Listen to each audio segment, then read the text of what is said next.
பண்ணி ஓபன் பண்ணா இன்னைக்கு T20 அப்டேட்ஸ் என்ன அப்படின்னு பார்த்தா முதல் match Pakistan vs Namibia. Last மேட்ச்ல ஒரு பெரிய ஃப்ரஸ்ட்ரேஷன் இருந்துச்சு பாகிஸ்தானுக்கு. இந்தியாவோட ஒரு பெரிய தோல்வி, மிகப்பெரிய தோல்வின்னு சொல்லலாம். அந்த ஃப்ரஸ்ட்ரேஷன் அவ்வளத்தையும் கொண்டு வந்து இப்ப நமீபியா மேல கூட்டிட்டாங்கன்னு சொல்லணும். 190 நல்ல ஸ்கோர், ஃபர்ஹான் 100 நாட் அவுட். அது மட்டும் இல்லாம 99க்குலாம் அவங்க ஆல் அவுட் பண்ணிட்டாங்க. ஒரு பெரிய கேப், நெட் ரன் ரேட்லயும் வந்து மேல வந்துட்டாங்க, செகண்ட் பிளேஸ்ல இருக்காங்க. சோ ஒரு மாதிரி செலக்ட் ஆயிட்டாங்க சூப்பர் 8க்கு வந்து பாகிஸ்தானும் கூட.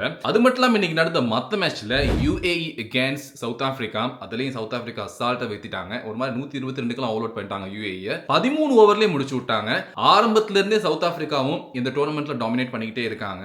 as usual தான் சவுத் ஆப்பிரிக்கா எல்லா ICC டோர்னமெண்ட்லயும் ஆரம்பத்துலலாம் அடி பிரி தூள்னு பிரிச்சு மேஜிட்டு வருவாங்க. பட் லாஸ்டா semi final, quarter final, finals வரும்போது தான் ஒரு மாதிரி ஸ்டக் ஆயிருவாங்க.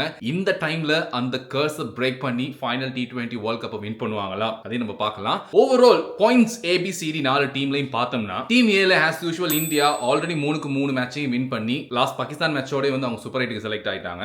இன்னைக்கு மேட்சோட பாகிஸ்தானும் சூப்பர் 8க்கு செலக்ட் ஆயிட்டாங்க. 4 மேட்ச்ல 3 வின் பண்ணி USA 4ல 2 தான் வின் பண்ணிருக்காங்க. பட் USA பாத்தீங்கன்னா நெட் ரன் ரேட்ல பிளஸ்ல இருக்காங்க, பிளஸ் 0.78, நாட் பேட். நெதர்லாண்ட்ஸ் பாத்தீங்கன்னா 3ல 1 தான் வின் பண்ணிருக்காங்க, 2 தோத்துட்டாங்க. நமீபியா 4ல 4 காலி, 0. பி எடுத்தோம்னா ஸ்ரீலங்கா இந்த பேனும் டேய் வரேன்டா அப்படின்னு இருக்காங்க. ரொம்ப நாளைக்கு அப்புறம் ஸ்ரீலங்காவோட எக்ஸ்ட்ராடினரி பெர்ஃபார்மன்ஸஸ் நாங்க பாத்துக்கிட்டு இருக்கோம். அவுட் ஆஃப் 3 3 ஜெயிச்சிட்டாங்க. அடி தூள். நெட் ரன் ரேட் பாத்தீங்கன்னா 2.462. Holy shit. And Zimbabwe what a surprise, 3ல 2 வெத்திருக்காங்க. நெட் ரன் ரேட் 1.98 பிளஸ்ல இருக்காங்க.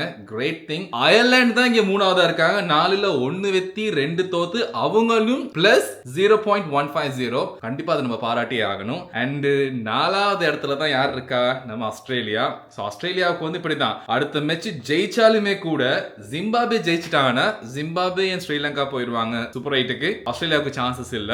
சி டீம் பாத்தீங்கன்னா வெஸ்ட் இண்டீஸ் இந்த பேன 3ல 3 ஜெயிச்சிருக்காங்க, சூப்பரா விளையாட்டுருக்காங்க. வெஸ்ட் இண்டீஸ் ஃபர்ஸ்ட் 2 மேட்சஸ் பார்க்கல, ஒரே மேட்ச் மட்டும் தான் பார்த்தேன். இங்கிலாந்து பொறுத்தவரை 4ல 3 ஜெயிச்சிட்டாங்க. சோ அவங்க 2 பேர் மேல போயிட்டாங்க. ஸ்காட்லாந்து, இட்டலி, நேபாள் 3க்குமே சான்சஸ் இல்ல. பட் எனிவேஸ் நேபாளோட லாஸ்ட் மேட்ச் பார்த்து நல்லா விளையாண்டாங்க, அவங்க நல்லா விளையாடுறாங்க, குட் பெர்ஃபார்மன்ஸ். அண்ட் டிஏ பொறுத்தவரையில சவுத் ஆப்பிரிக்கா 4க்கு 4 சும்மா ஃபிளாஷ் மாதிரி ஜிங்னு போயிட்டாங்க சூப்பர் 8க்கு. நியூசிலாந்து 4ல 3 as usual. 2 பேருமே நெட் ரன் ரேட் நல்லா வச்சிருக்காங்க. சவுத் ஆப்பிரிக்கா பொறுத்தவரையில 1.943 பிளஸ், நியூசிலாந்து வந்து 1.227, நாட் பேட், நல்லாவே இருக்குனா. அண்ட் ஆப்கானிஸ்தான் அநியாயம். பட் ஆனா ஆப்கானிஸ்தான் வந்து அந்த சவுத் ஆப்பிரிக்கா மேட்ச் வந்து what a tie. Even second super ஓவர்ல கூட ஒரு 6 குறைச்சிருந்தாங்கன்னா அவங்க வின் பண்றதுக்கான சான்சஸ் இருந்துச்சு. என்ன ஒரு மாதிரி ஒரு சின்ன ஹோப் இருந்திருக்கும், அடுத்த மேட்ச் வின் பண்ணா மேபி சூப்பர் 8 போயிருக்கலாமா இல்லையான்னு சொல்லிட்டு. பட் எனிவேஸ் as usual அவங்களோட ட்ரை, அவங்களோட பெர்ஃபார்மன்ஸஸ் ஒவ்வொரு ICC டோர்னமெண்ட்ஸ்லயும் ஒரு மாதிரி மேல மேல மேல மேல மேல போய்கிட்டே தான் இருக்கு.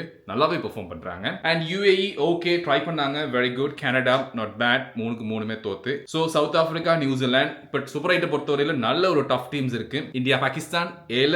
பிஏ பொறுத்தவரையில எனக்கு தெரிஞ்சு இப்ப இருக்க சிச்சுவேஷனை பார்க்கும்போது as far as I know Sri Lanka plus Zimbabwe வரதுக்கான ஆப்பர்ச்சுனிட்டிஸ் தான் நிறையவே இருக்கு. அண்ட் சிஏ பொறுத்தவரையில வெஸ்ட் இண்டீஸ், இங்கிலாந்து. டிஏ பொறுத்தவரையில சவுத் ஆப்பிரிக்கா, நியூசிலாந்து. எல்லா டஃப் டீம்ஸும் உள்ள வந்திருக்கு. இதுல நல்லா விளையாடக்கூடிய ஒரு டீம் வெளியில போனதுன்னு சொன்னா ஒன்னு ஆப்கானிஸ்தான் நம்ம சொல்லலாம், நல்லா பெர்ஃபார்ம் பண்றவங்க. இன்னொன்னு ஆஸ்திரேலியாவுக்கு வந்து காலக்கேடு பாத்தீங்களா. மத்தபடி வந்து எல்லாமே எக்ஸ்பெக்டட் டீம்ஸ் வந்து உள்ள வந்திருக்காங்க. சூப்பர் 8 பொறுத்தவரை இன்னும் டஃபா இருக்க போகுது. எனக்கு தெரிஞ்சு இந்த பேன எல்லா டீம்ஸுமே வந்து ஈக்குவல் ஸ்ட்ரென்த்ல இருக்காங்க. யாருமே கொஞ்சம் மேல கீழ அப்படின்னு சொல்லி இல்ல. இந்த பேன ஸ்ரீலங்கால கொடுக்குற ஃபைட் வந்து ஒரு மாதிரி மாசா இருக்கு. அண்ட் இந்தியா பொறுத்தவரையில எவ்வளவு பெரிய எக்ஸ்பீரியன்ஸ் பிளேயர்ஸ் வெளியில போனாலுமே கூட அதை ரிப்ளேஸ் பண்றதுக்கான ஃப்ரெஷர்ஸ், நியூ இன்கமர்ஸ் ஆல்ரெடி அங்க வெயிட்டிங் லிஸ்ட்ல இருந்துகிட்டே இருக்காங்க. அண்ட் as usual சவுத் ஆப்பிரிக்காவும் நல்ல ஒரு சாலிட் டீம்ல இருக்காங்க. ஆஸ்திரேலியா எக்ஸ்பெக்ட் பண்ணது நல்ல IPL பெர்ஃபார்ம் பண்ண நல்ல பிளேயர்ஸ் இருந்தாங்க. அண்ட் ஸ்டில் ஏன் இந்த மாதிரி பெர்ஃபார்ம் பண்ணிட்டு இருக்காங்கன்னு தெரியல. நியூசிலாந்து பொறுத்தவரை ஒரு மாதிரி சைலண்டா வருவாங்க, திடீர்னு பார்த்தா செமி ஃபைனல், குவார்டர் ஃபைனல், ஃபைனல்ல வந்து நிப்பாங்க. சோ எல்லாருமே நல்லா தான் பெர்ஃபார்ம் பண்ணிட்டு இருக்காங்க. எனிவேஸ் அன்பிரடிக்டபிள், சொல்ல முடியாது இந்த பேன ஜிம்பாப்வே கப் அடிச்சு ஏய் இப்படி அப்படிங்கிற மாதிரி சீனை போட்டாங்கன்னா எப்படி இருக்கும். எனிவேஸ் இந்த அப்டேட்ஸ் எல்லாம் என் ஸ்டைல உங்களுக்கு கொடுக்குறது ரெடியா இருக்கு. இந்த வீடியோ பிடிச்சிருந்து சப்ஸ்கிரைப் பண்ணுங்க guys. See you.